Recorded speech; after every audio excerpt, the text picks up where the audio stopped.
오늘 함께 나누실 말씀은 신약성경 로마서 12장 1절에서 8절입니다. 신약성경 로마서 12장 1절에서 8절을 한 절씩 교독하겠습니다. 그러므로 형제들아 내가 하나님의 모든 자비하심으로 너희를 권하노니 너희 몸을 하나님이 기뻐하시는 거룩한 산 제물로 드리라. 이는 너희가 드릴 영적 예배니라.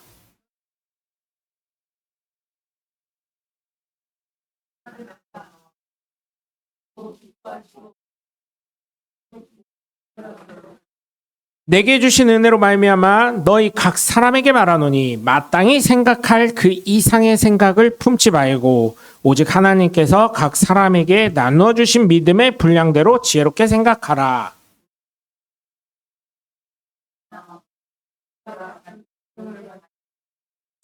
이와 같이 우리 많은 사람이 그리스도 안에서 한 몸이 되어 서로 지체가 되었느니라.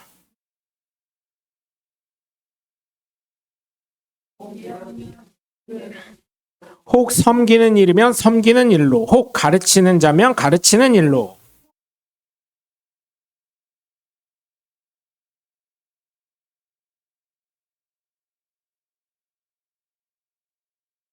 아멘.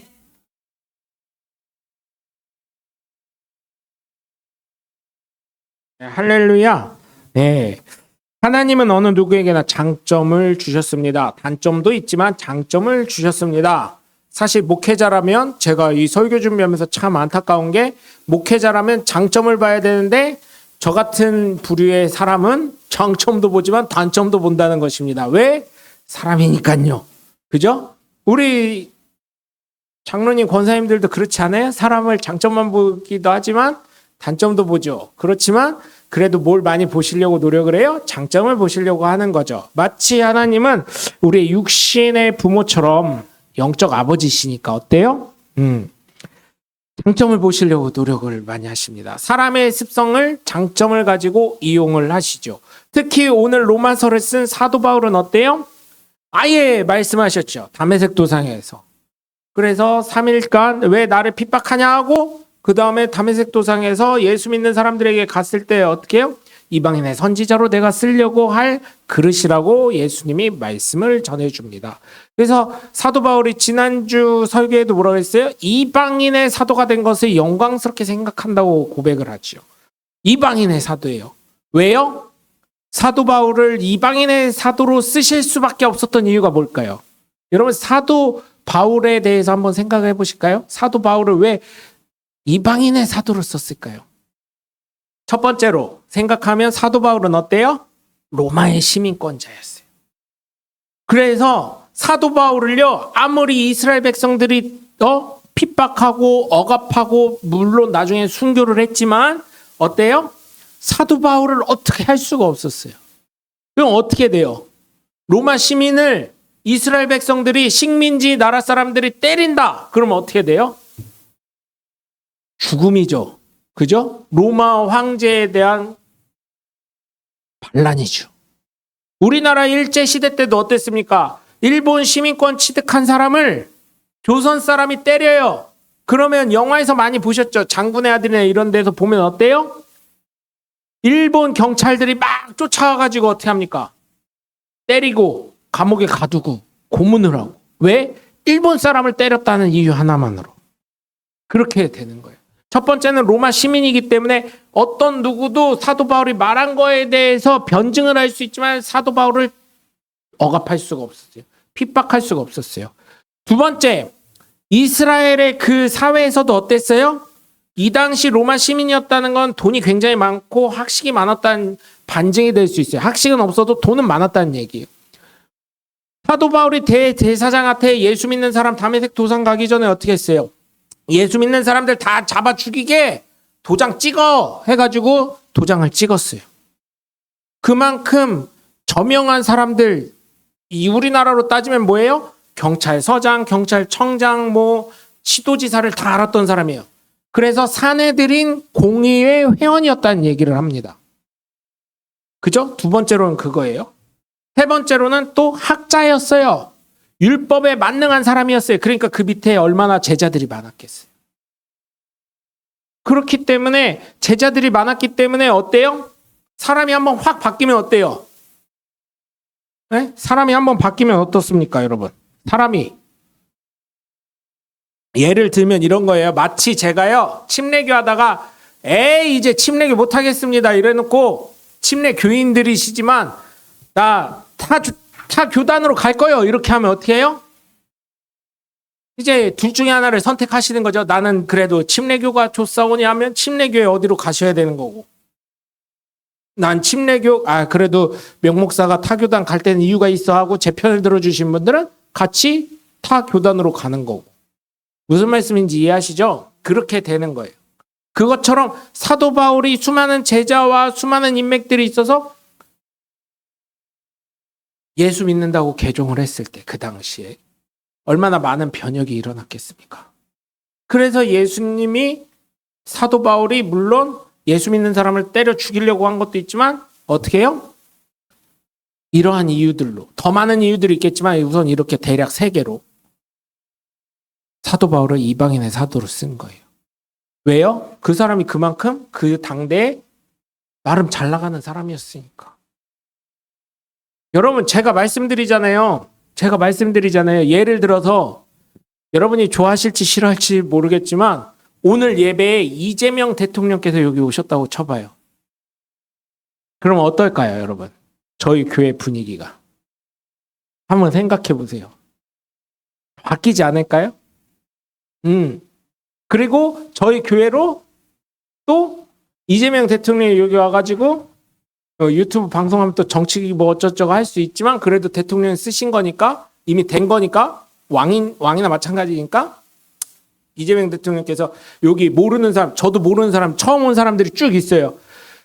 요 교회가 참 좋으니까 이 교회 많이들 와서 예배도 드려주시고 이렇게 이런 좋은 얘기를 했다고 쳐요. 우리 교회 도움되게. 그럼 어떨까요?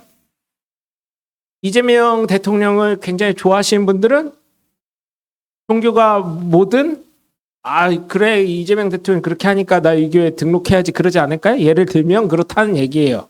네? 그렇게 된다는 얘기예요. 그래서 사도 바울을 그렇게 쓴 거예요. 영향력 있는 사람이니까. 여러분 이것처럼요. 하나님은 우리의 장점을 들어쓰시려고. 우리가 잘 되기를 원하셔요. 단점을 보기보단 장점을 보신다는 거예요. 마치 부모님이 자녀가 성적표를 받았는데 다른 것은 다 가인데 한 과목만 양을 받아왔어요. 그럼 뭐예요? 저 같으면은 이걸 성적표라고 저도 공부 못했으면서 자녀들은 쥐잡듯이 잡았겠지만 이 훌륭하신 아버지는, 하나님 아버지는 뭐라 그래요? 아드님 한 과목에 너무 집중해서 한 과목을 양을 받아오셨군요. 다음번에는 가를 받아오지 말고 양을 하나라도 더 받아오시면 집중적인 공부보다는 다방면으로 열심히 했으면 좋겠습니다. 이렇게 얘기하시겠죠. 여러분, 그래서 어느 누구에게나 하나님이 주신 재능이 있음을 믿으시고 그 재능을 잘 사용할 수 있는 저와 여러분이 되시길 바랍니다. 제가 예전에요.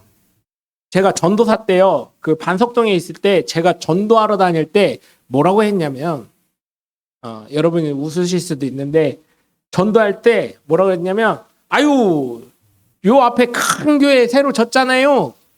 거기 와서 예배드리라는 얘기를 안 했어요. 12시쯤에 점심 먹거든요. 점심 드시러 오세요. 그때 그랬었어요. 얼마나 음식들을 잘하셨어요. 12시에 점심 드시러 오세요. 11시 예배인데 12시에 점심 드시러 오세요. 진짜 그랬어요. 저 밥이 진짜 맛있어요. 네, 그때는 뭐 가보지도 않았지만 제가 그랬어요. 딴 데는 사람 많아가지고요 국수나 뭐 이런 거밖에 안 주는데요. 저희 교회는 항상 밥이에요. 그러니까 밥 드시러 오세요. 점심에 공짜 밥이에요. 헌금을 안 내도 돼요? 네, 안 내도 돼요. 오세요. 그랬었어요. 전도를 그렇게 했었어요. 그때는 진짜 밥 맛있었잖아요. 응? 지금도 맛있게 잘 드시지만 라면을 드셔서 그렇지 또 나름 또 챙겨 오시니까 얼마나 맛있게 또 행복하게 드시는 줄 믿습니다. 하시는 분은 더워서 힘드시겠지만 그것처럼 여러분 저희 교회의 장점은 맛있는 식사였어요. 근데 어느 순간 유행이 되더라고요. 자기네 교회가 다 밥이 맛있대. 근데 제일 맛있는 밥은 뭔지 아세요? 여러분? 배고플 때 먹는 밥이.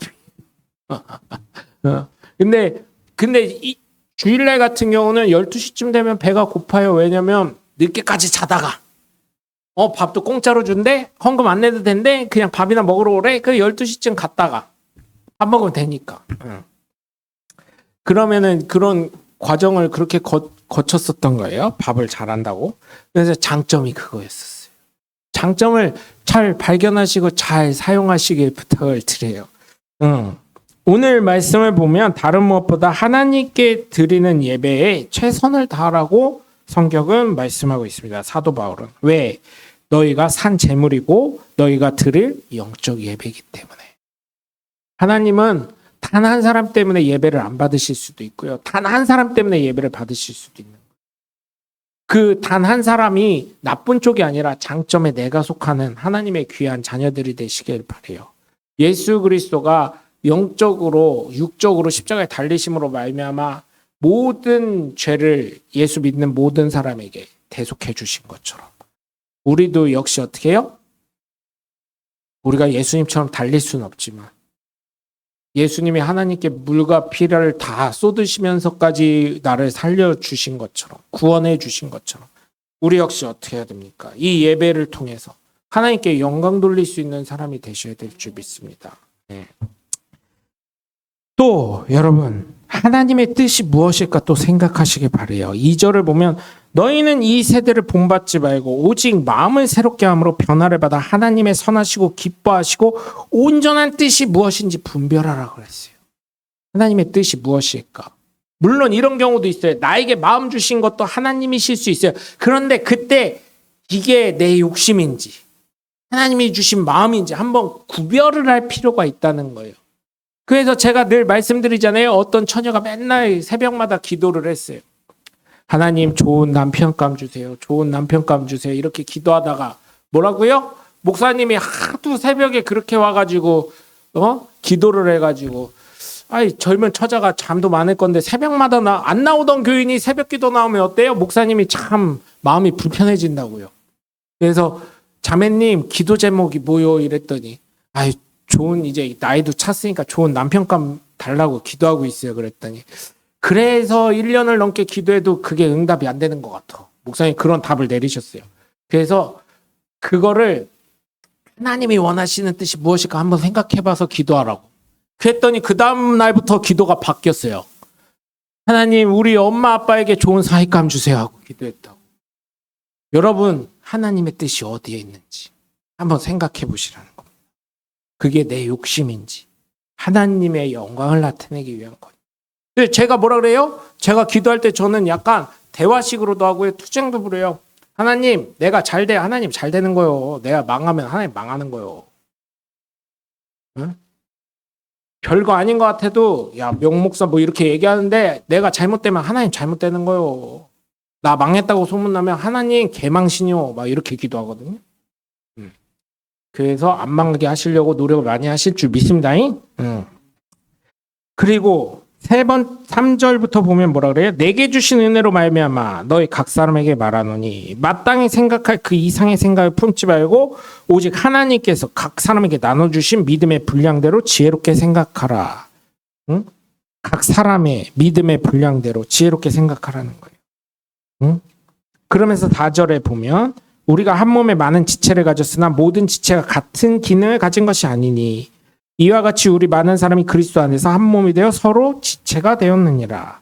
우리에게 주신 은혜대로 받은 은사가 각각 다르니 혹 예언이면 믿음의 분수대로, 혹 섬기는 일이면 섬기는 일로, 혹 가르치는 자면 가르치는 일로, 혹 위로하는 자면 위로하는 일로, 구제하는 자는 성실함으로, 다스리는 자는 부지런함으로, 긍휼을 베푸는 자는 즐거움으로 할 것이니라. 아멘. 이렇게 나와 있습니다. 나에게 하나님은 무엇으로 장점을 주셨는지 이제는 내 자신을 발견할 때입니다. 부족하더라도 내가 할 수 있는 것에 최선을 다해서 하나님께 영광 돌리라는 얘기예요. 그런데 간혹 나에게 주신 장점을 생각하기보다는 어때요? 내가 하고 싶은 걸 할 때가 있어요. 여러분, 제가 가끔 느끼는 거지만 오늘 성경의 말씀도 뭐예요? 하나님이 주신 은혜대로 한 몸이 되어서 지체가 된 것처럼 우리에게 주신 은혜대로 받은 은사가 각각 다르다 그랬어요. 하나님이 잘할 수 있는 뭔가를 주셨어요. 그거를 발견하고 그거를 사용해야지 내가 하고 싶다고 해가지고 하면 돼요, 안 돼요? 안 되는 거예요. 문제가 될 수 있는 거예요. 물론 교회에서 임명해서 이걸 하세요. 그럴 수도 있어요. 가끔 사람인지라 목사님들도 실수할 때가 있어요. 그럼에도 불구하고 내가 잘할 수 있는 걸 발견해서 이렇게 해야 되는 거예요. 그리고 예전에 저희 교회는 뭐예요? 밥 진짜 잘했었잖아요. 제가 예전에 생각했던 게 사실은 북한에서 오신 세터민들이 우리나라 왔는데도 굶어 죽었다 그래가지고 제가 그때 저희 교회가 팔리기 전이라 근데 교회를 내놓은 상태라 제가 뭐라고 얘기를 못했어요. 근데 그때 무슨 생각을 했었냐면 매주 토요일마다 우리 교회 와서 일주일에 한 끼라도 먹으면 굶어 죽는 일은 없을 거 아니냐 이런 생각을 해서 우리 교회 장점이 밥하는 거니까 그렇게 해볼까 그런 생각을 안 했던 건 아닙니다. 그래서 제가 그 중구에 있는 썬병원 앞에 세터민 그 센터가 있어요. 세터민들 실향민 센터가 있는데 거기 가서 명단 좀 주세요 그랬더니 안 주시더라고요. 개인정보법이 너무 강화가 돼가지고 못 주신다 그러더라고요. 근데 월평동 그 LH 아파트 있잖아요. 거기에 저기가 되게 많으세요. 세터민들이 거기로 이제 대전으로 지명받으신 분들이 거기 그다음에 법동 3단지 그 아파트 뭐 한마음 아파트 뭐 이런 임대 아파트들 있잖아요. 그다음에 반석동 8단지 4단지 뭐 이런데 그런데 많이 배정 받으셔서 사시는 경우를 많이 볼 수가 있습니다. 그래가지고 그때 그런 거를 좀 토요일마다 오셔서 뭐 다는 해드릴 수도 없지만 이렇게 돌아가면서라도 이제 식사하실 수 있게 그런 걸 놓고 기도했었는데 어느 순간 교회가 팔렸어요. 지금은 저희가 주방 시설도 안 되고 이래서 못 하는데 여러분 나중에 또 기회가 되면 하여튼간 그런 분들도 있고 또 그 결식 아동 급식 그거 애들이 눈치를 굉장히 본다고 하더라고요. 그런 아이들을 도울 수 있는 그런 기회가 허락되도록 기도해 주시면 감사하겠습니다. 네, 그래서 정말 내가 하고 싶은 것보다 나에게 주신 장점을 잘 활용해서 하나님께 영광 돌리시고 또한 교회가 잘 굴러갈 수 있도록 바퀴가 텅텅거리는 네모난 바퀴보다는 잘 굴러가는 동그란 바퀴가 좋은 것처럼 그죠? 모난 돌이 정을 맞는다고 그죠? 이게 동그랗게 이렇게 될 정도로 되려면 얼마나 힘들겠어요. 그것처럼 여러분 내가 잘할 수 있는 것을 유기적으로 잘 협동해서 또 하나님의 영광을 나타내기 위해서 잘 사용하시는 저와 여러분이 되시길 주 예수 그리스도의 이름으로 간절히 축원합니다. 그래서 정말 나에게 주신 하나님의 은혜와 장점이 무엇인지 생각하시고 다른 사람 말에도 귀를 기울여 보시고 하나님께 영광 돌리고 그 장점과 은혜를 나타내셔 하나님의 기쁨이 되시며 사람들에게도 칭찬받고 세상 사람들에게 그리고 믿음의 사람들에게 본이 되시고 덕을 세워나가시는 저와 여러분이 되시길 주 예수 그리스도 이름으로 간절히 축원합니다.